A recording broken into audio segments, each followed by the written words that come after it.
I'm starting with Lord Lugard's analysis of Nigeria and Africans. Yeah, he was the Governor General that was elected by the that was sent by the Queen to be the ruler over Nigeria. Yeah. So whenever you speak, you have to stand up. That's pre-independence. Pre-independence. So this was before Nigerians' independence. So you wanted to say something? He was also responsible for the amalgamation of the northern and southern. He's the one who united Nigeria, right, into one and nation. And gave the name Nigeria. And it was also in East Africa. It was also the governor in East Africa, Kenya and Uganda. So he knows, and this was the time when Nigeria and Cameroon was one country. So he ruled that whole expanse of land. Cameroon, Nigeria, Ghana, not Ghana, Kenya. It was in Kenya before it was moved to Nigeria. So this guy knows Africans. Yeah, he knows Africans and he knows Africans very well. So let's hear what he says about Africans. In character and temperament, wrote Lord Lugard. He wrote a book. He wrote it in his book, The Dual Mandate, by F.D. Lugard, 1926. So, but what is he saying about us? In character and temperament, the typical African of this race type, right, is a happy, thriftless, excitable person, lacking in self-control, lacking discipline, self-control, and foresight.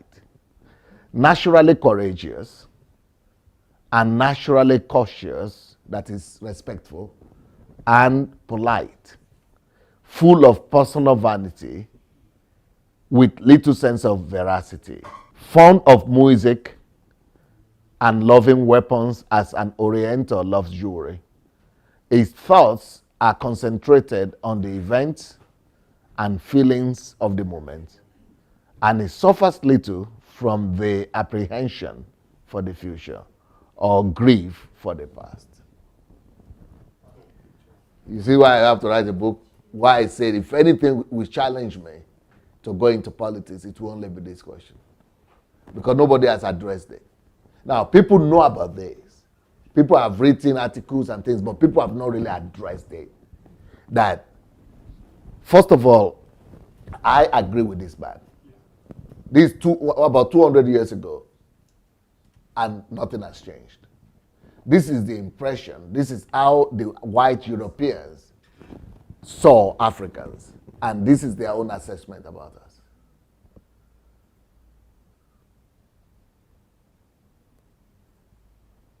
So this is how they saw Africans, and this is how they assessed us. But the tragic truth about it is that this guy was giving a psychological analysis about us, and it was damn accurate. I mean, it was very accurate. It was just too accurate. Now, there were some things that can be questioned about what he has said, but in general, I think it's 90% right on. So why I want to start with worldviews, and I'm starting with worldviews. I think it should be understandable by the time we finish this analysis. Because if we go ahead and talk about questioning, the art of questioning, we'll be skillful, but we'll not know for what purpose. The reason why I'm coming up with this topic for the HMT, the art of questioning, is to be able to change us at the core of who we are. And to be able to remold the nation. And to be able to address the issues that are being raised here. This man ruled our country. He formed Nigeria in the name of the British Empire. He knows Nigerians and Africans. And, he has done a good job for us. For me, I look at this as somebody who has done a good work for us. And to be totally truthful, I see a lot of these things that this man is talking about here in myself. Yeah. And if not because I came to Europe when I was very young, and I started to work on myself and to rebuild myself, I would have just been like what is described here. Did you get a seat? Are you okay? Okay. I would have just been one of those people. But God has helped me. I've lived in Africa only for a few years. I mean, just a little, not when I was only a child, a teenager. So, but I've been able to remold myself and to work on these things. But now let's go ahead and analyze these things that he's talking about.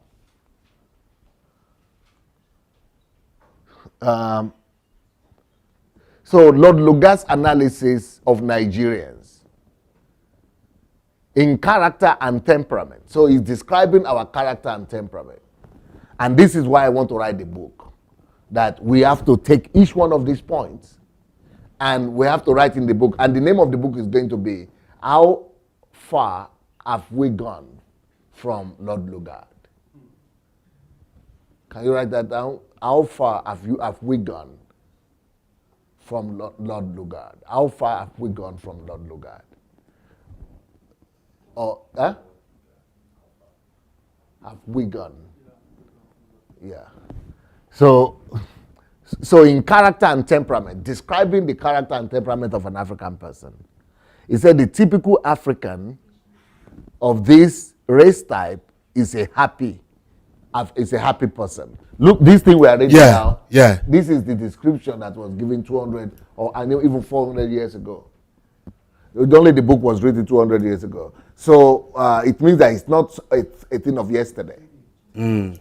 So, and that is why I'm saying, if I want to lead Nigeria, if I could ever have the opportunity to lead Nigeria, this would be my focus of what to change. You know what our government, the focus is? Road, infrastructure. Every day from morning to night, they are talking about infrastructure. They are not talking about changing the context of our character as a people. They are not talking about developing and grooming us to be, first of all, human. Yeah. They are not talking about value systems. They are not talking about principles. And they are not talking about virtues that will be able to take us and make us in our core to be people that are already developed and advanced inside. Yeah. They are talking about infrastructure outside. And all these years that we've been having independence, nobody has addressed this one like this. Yeah. They tried to do it when they were talking about war against indiscipline, but that's just one thing. But they don't know how to reprogram a nation. That is what our people have never addressed. That's why Nigeria has never addressed. And that is what is my biggest challenge. That if there's anything, okay, I want to go to Nigeria to bring transformation. But that is outward. The biggest change that I will be able to bring is to change the understanding of who a Nigerian is. Yeah. To make Nigeria become virtuous. Yeah. Okay, but let's go ahead and say, so happy is one thing. I want to show you a video that will show to you who a Nigerian is. This is football, oh. Stop. Let's wait. Let's stop. Now, see, football. It's okay to be happy. All nations are happy when there is football. All countries are happy, right? All countries are fanatical about football. White, Europeans, some of the biggest hooligans are English people and, crazy people, okay? But in England, when we are talking about football fans and hooligans, they are not, those are not the top 3%. Oh. These are not the people who are controlling. Those are just the down, the average, the ordinary Joe. Those are the people you see in the football stadium that are so crazy like that. But the core of the British or German society, they are in their offices, the politicians, they are not moved by those things. They know that it's going on, they're okay, but they are not the ones who are doing, They are the ones holding the society together. Now, but in Nigeria, everything goes wild. Even the president will be sitting down and watch. He will leave the whole affair of the country and be, trivial.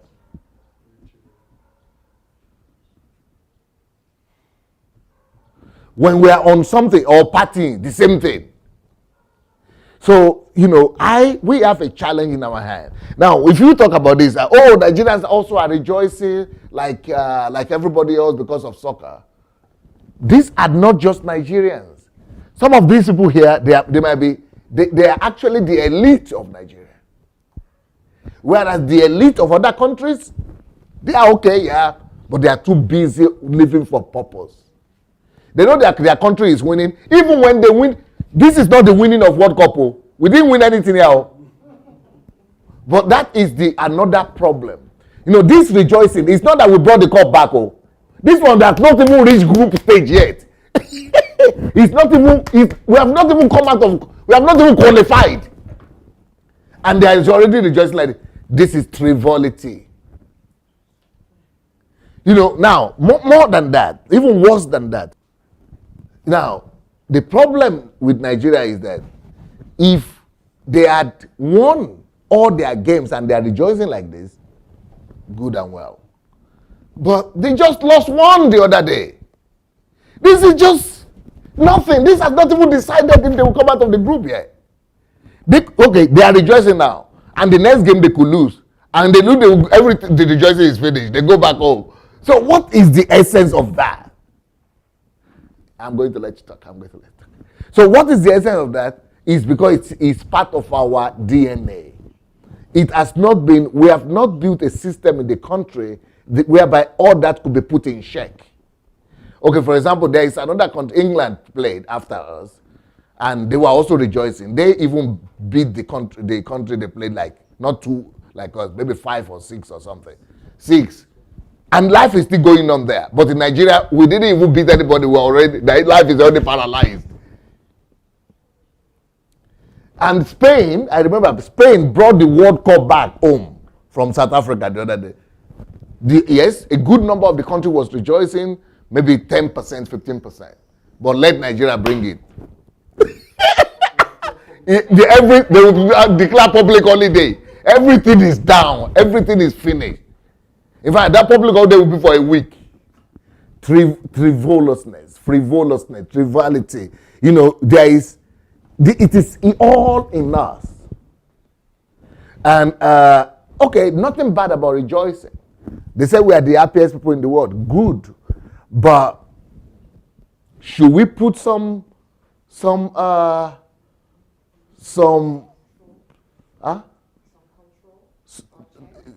check into that, or some self-control into that? This time, this group we have is not regarded as the most talented yet.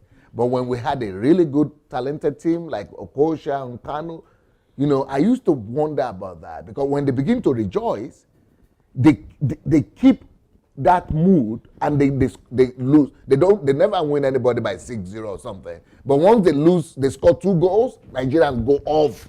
So they're still playing, the game is not ended, then the other people just come and overtake them. That is what we have as a problem now. That is the challenge. That's probably then goes down to maybe lack of focus then. They lose concentration because they are too much on the joy side rather than on the thinking side. And you will understand what I'm talking about as we go on. Okay. So let's see this video, for example, and see how joy is being expressed without winning anything, just to say it's a good moment. We're enjoying the moment. But you will see why it is off the board. Bankers will stop. You are losing millions of dollars. Banks will stop working. Everybody's just stop. Everything just cars. People die, get heart attack, just because things are not being under control. Let's go ahead and see the video. Okay. So this is the beginning. This is at work. This is at work. Work dead. Work stopped. But this is stadium. Okay, we understand this one.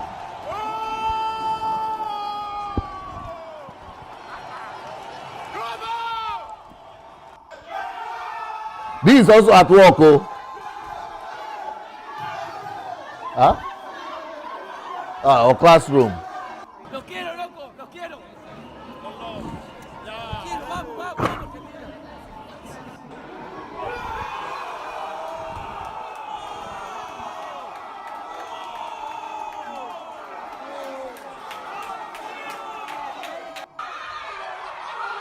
Women.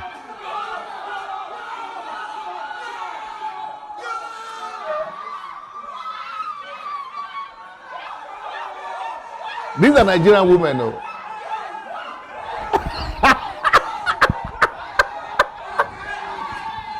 Can you believe it?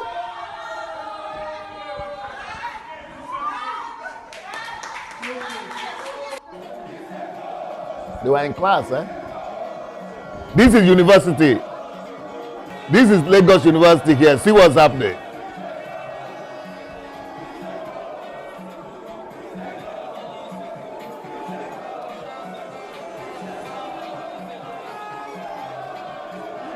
No lectures, no classes. See what is happening. They just got one match. They still have 9 to come. 9 or 8 or 9. I mean, they still have 9 games to come to win the cup. So what is that? This is frivolity. Stop. So there is no problem to rejoice. But your joy must have a purpose.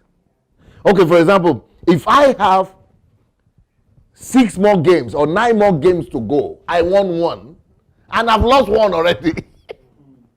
And I just won 1. I still have 6 more in front of me. What am I supposed to be doing? Concentrating, focusing, strategizing. And see the way people are behaving as if that was the last game. I don't know if you're getting what I'm saying. It's not measured. It's not measured. It's not. And this is not, I'm just using this as an example. We could justify this. Okay, it's okay, let them have a good time. But this is happening every day, not just concerning football. This is happening every day. Anything that is right, this is just happening every day. Party, all kind of things. It's a lifestyle. It has become the content of our culture and the content of our character. Okay, that's it.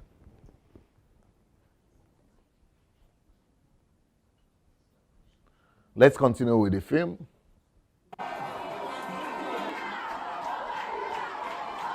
This is high school. You see them in uniform or primary school? Secondary school. Okay.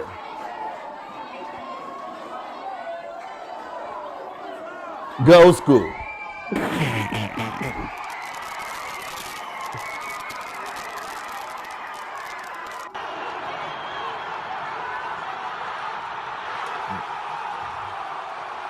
Those were beautiful goals.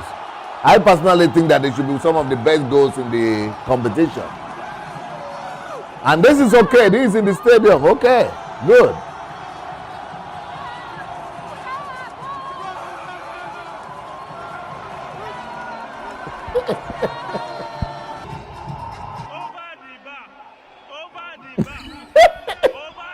And he got it over the bar. He prophesied, eh?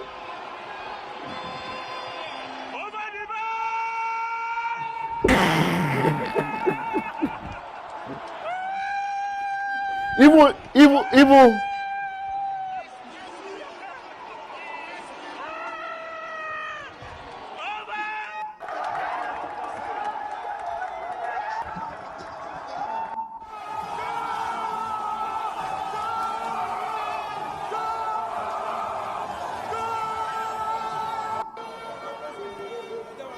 This is a frenzy. It's a.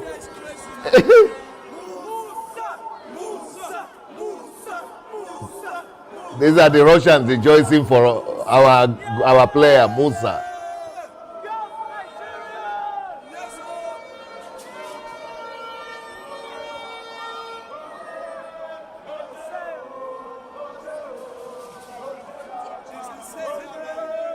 So one of the times, one of the Nigerian guys there is a journalist, or maybe it's a reporter. He went to see the opponent, the people we just defeated, and say that, oh, are you from that country, Iceland? He said, yeah, I'm from Iceland. He say, okay, are you rejoicing for us? We'll be happy. Why are you sad? Be happy now. Yeah, see, common sense. It's just like, this is a bank. Okay, see what's happening inside the bank. No work. Do you know how many days for 1.5 hours or 1 hour or 2 hours? And after the game, it's just the game that's for 1.5 hours. In the next 2 hours or the whole day, how many millions you are losing? Now, but this guy goes to see the opponent and says, why are you not rejoicing? Okay, what do we say? That was, I'm sad because we lost. They say, okay, no, but we are the best. What do you say about Nigeria? Are we not the best? You don't behave like that. Yes, you are happy, you won. You've got to also have consideration for other people. You've got to measure your own joy. I don't know if you people understand what I'm saying. But these are just examples of what I'm talking about. It's not about the football. Let's say, in the plane. This is in the plane. See what is happening inside the aircraft with Nigerians. So what I'm just saying that these things, our joyfulness, our being happy, we boast and pride ourselves in being happy. It's a good thing to be happy. When we are happy, we have not been taught that it has a limit, that we need to exercise restraint or restraint. That we need to understand restraint. We need to exercise restraint. We have not been taught like that. We've only been taught that if it is justified, just go for it. At least there is a reason. But the reason is not, okay, it's just like saying you went and played, lottery, and you won $10. And then you are going to throw a party for $1,000. Because you want $10. That is exactly what we are talking about. I don't know if people are getting it. It's not measured. It's not correspondent. It's not measurable. It's not correspondent to the event that has just taken place. I don't know. That is the logic behind it. If you want to rejoice, it's okay to rejoice, but it must be measured. It must correspond to what has just happened. Okay, then go to our churches. Go to churches. Do you know that, see the street, a lot of Nigerians, do you know that Nigerians go to church? You see the same thing in churches. They put it under the name of God, but it's still that frivolousness. It's still that, some people just go to church to dance. And then you don't get to know God. So, okay, what is the essence? I don't care how much dance you dance in church if you don't get to know God at the end of the day. Do you know that the whole of Nigeria is going to church dancing, but no knowledge of God? So we are sacrificing the things of a higher value just because we want to have something of a lower value. Thank you so much for watching our videos. Now, we need to spread this word and we need to do it together. For that to happen, we need your help. Just 5 little steps that you could help us to spread the word. Number one thing we need you to do is to like the videos. Please go like this video right now. Number 2, if you have not yet subscribed to our channel, please go ahead and subscribe to the channel. Number 3, we need you to press and click on that notification bell. You see the bell? Go press on it. And number 4, we need you to go comment. Write your comment, good or bad. Just write what you feel. Number 5, share on every platform. Share on Instagram, share on Facebook. Just share and spread the word. Thank you so much.